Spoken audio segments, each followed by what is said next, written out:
Olá, bom dia. São 8 horas e 58 minutos e este é o Justiça Agora.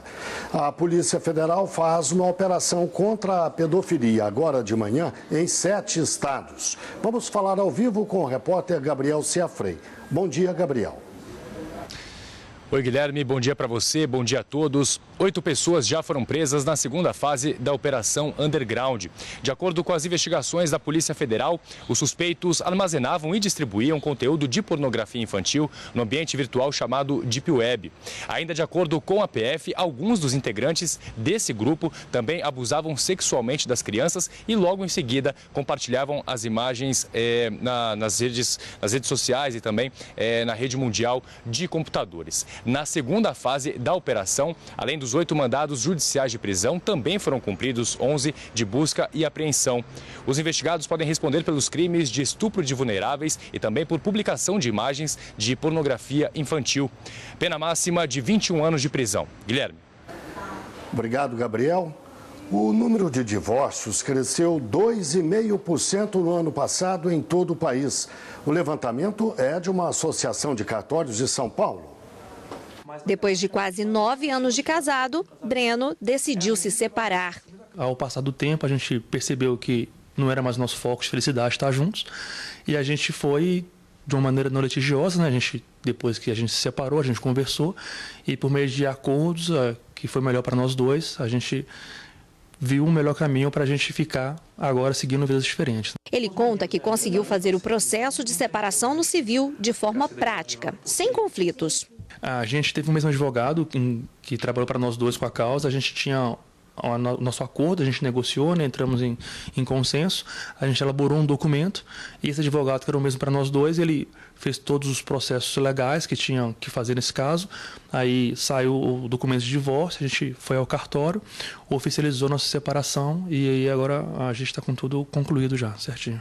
Um levantamento sobre divórcios no Brasil mostra que em 2017 foram registradas quase 70 mil separações extrajudiciais. O número é 2,5% maior do que o registrado em 2016. Aqui no Brasil, o divórcio só foi permitido em 1977. 30 anos depois, em 2007, o texto da lei ganhou uma atualização e permitiu que a separação, que era realizada apenas na justiça comum, pudesse ser feita também em cartórios, desde que o casal não tenha filhos menores ou incapazes. Desta forma, o processo de divórcio custa 3 vezes menos do que na justiça. A vantagem é a rapidez, a manutenção da segurança, não há uma perda da segurança jurídica, ao contrário, quando se faz um ato em cartório, se mantém aquela que se obtinha por meio de um processo judicial, a desburocratização e a diminuição no custo desse processo.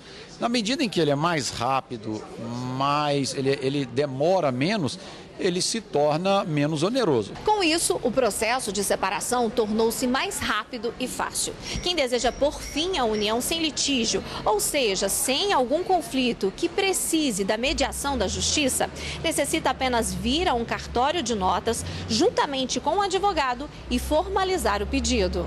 Este especialista em direito de família explica que o advogado é necessário para firmar todos os acordos, mesmo que seja feito de forma consensual. Existem muitas dúvidas das partes, né? Dúvidas como será a divisão do patrimônio, como que isso deve ser levado, né? Então o advogado ele tem a função de explicar as partes e ele tem a função também de fazer a minuta que deve ser levada ao cartório, onde o tabelião tem um papel única e exclusivamente de homologar. Agora vamos ver a pauta de hoje do Supremo Tribunal Federal. Processos não julgados na sessão desta quarta-feira estão na pauta da sessão plenária desta quinta, começando com direitos fundamentais, onde o mandado de segurança, envolvendo o caso sobre quebra de sigilo bancário, fiscal e telefônico e os limites de uso destes dados, é o primeiro processo. Na sequência, pedido de medida cautelar em recurso contra a suspensão de liminar, em caso onde se discute a possibilidade de parcelamento do salário de servidores públicos no estado do Rio Grande do Sul. Poder Judiciário e funções essenciais da Justiça é o tema com o maior número de processos do dia, começando com uma ação direta de inconstitucionalidade, que também estava originalmente na pauta de quarta-feira, onde se questiona a resolução do Conselho Nacional do Ministério Público que determina procedimentos de pedidos de interceptação telefônica. Na sequência, uma ação direta de inconstitucionalidade contra ato do Conselho Nacional de Justiça e mais 3 ações diretas de inconstitucionalidade contra atos do Conselho Nacional do Ministério Público. Mais informações sobre a pauta de julgamentos no site do Supremo Tribunal Federal, stf.jus.br. Esta edição do Justiça Agora termina aqui. Fique com a programação da TV Justiça.